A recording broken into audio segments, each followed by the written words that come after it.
So దిశ చూద్దాము. దిశ విషయానికి వస్తే నడ్డా ఇది మా అడ్డగోలుగా మాట్లాడి కేసీఆర్ లాగా మారద్దు. బీజేపీ పవర్లో ఉన్న ఏ రాష్ట్రంలోనైనా ఏడాదిలో 50,000 ఉద్యోగాలు ఇచ్చారా? నిరూపిస్తే ఢిల్లీలో మోడీకి క్షమాపణ చెప్తా, లేదంటే మా ప్రభుత్వాన్ని అభినందించండి.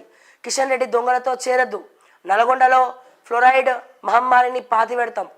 మూసీ ద్వారా కలుషితం లేని గోదావరి నీరందిస్తాం. ప్రక్షాళన వద్దు అనే వారికి ప్రజలు గోరిగట్టాలి. ప్రాజెక్టులు పూర్తి చేసేందుకు ఎన్ని వేల కోట్లైనా ఖర్చు చేస్తాం.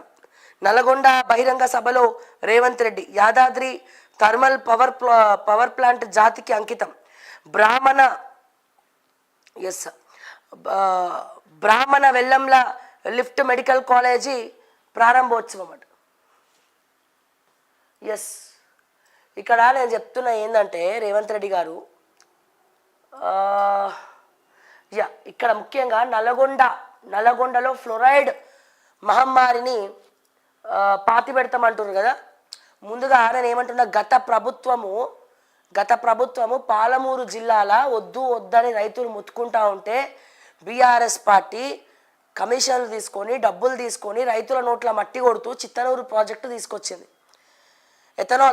చిత్తనూరు ఎథనాల్ ప్రాజెక్టు తీసుకొచ్చింది.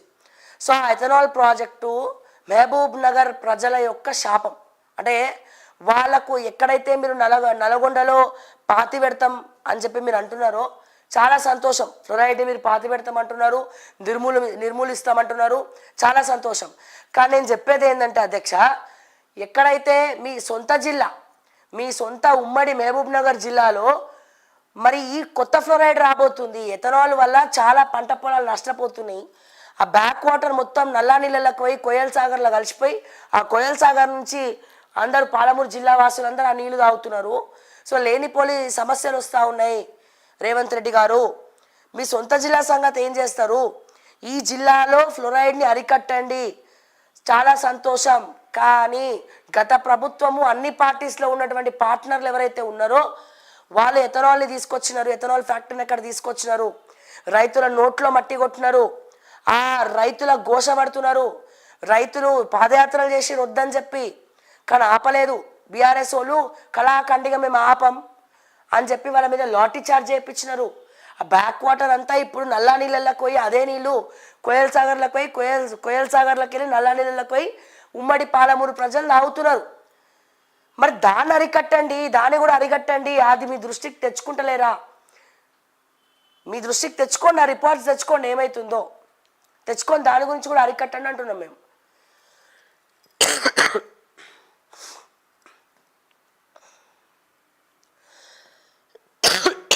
ఇక్కడ అయ్యా నడ్డా, మీరు మా అడ్డా మీదకు వచ్చారు, అడ్డగోలుగా మాట్లాడకండి. నేను సూటిగా మోడీని అడుగుతున్నా, బీజేపీ అధికారంలో ఉన్న ఏ రాష్ట్రంలోనైనా ఏడాదిలో 50,000 ప్రభుత్వ ఉద్యోగాలు ఇచ్చినట్టు నిరూపించండి. ఢిల్లీ నడి బజార్లో నేను క్షమాపణ చెప్తా, లేదంటే మా ప్రభుత్వాన్ని అభినందించు. అప్పుడే ప్రధానమంత్రిగా మీ గౌరవం పెరుగుతుంది. ఏది పడితే అది మాట్లాడితే చెల్లదు. నడ్డా గారు, మీరు కూడా కేసీఆర్ లాగా తయారు కావద్దు. కేసీఆర్ బీఆర్ఎస్ నాయకులు మాట్లాడిన ప్రెస్ మీట్ కాగితాలను ఈటెల కిషన్ రెడ్డి అట్లాగే నకలు కొడుతున్నారు. వారిద్దరికి కూడా నేను చెబుతున్నా, మీరు మారండి, ఆలోచన చేయండి. ఆ దొంగల సోపతి పడితే మీరు కూడా దొంగల బండి ఎక్కుతారట. నల్గొండ సభలో సీఎం రేవంత్ రెడ్డి. మరి ఏం దొంగల బండి ఎక్కుతారో, అసలు ఈ 8 ఎంపీలు 8:8 ఏందో, ఎవరి ప్రోత్ఫలంతో బీజేపీ ఎంపీలు కొంతమంది గెలిచినారో ఇవన్నీ కూడా అందరు పరిశీలిస్తున్నారు అక్కడ సార్ ఢిల్లీలో. మరి ఏందనేది చూడాలి ఒకసారి. మరి ఏమవుతుంది, ఏం జరుగుతుంది తెలంగాణలో?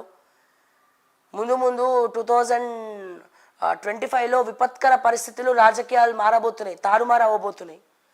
ఆ తారుమారు ఏమైతాయి అనేది కూడా మనం మాట్లాడుకుందాం దాని మీద కూడా. ఎస్, తెలంగాణ బిడ్డల బలిదానాలు మీ కుటుంబం కోసమా లేక రాష్ట్ర ప్రజల కోసమా? కేసీఆర్ ఆత్మపరిశీలన చేసుకో. అధికారంలో ఉంటే చెలాయిస్తాం, ఓడిపోతే ఫామ్ హౌస్లో పండుకుంటామంటే ఎట్లా? మేము ఓడిన ప్రజాక్షేత్రాన్ని వదలలేదు. నువ్వు ఎందుకు బయటకు వస్తలేవు? అభివృద్ధిని అడ్డుకుంటున్న గాలి బ్యాచ్ అన్న సీఎం. ఇగో రేపు సాయంత్రం 6:05 తెలంగాణ తల్లి విగ్రహావిష్కరణకు ముహూర్తం ఫిక్స్.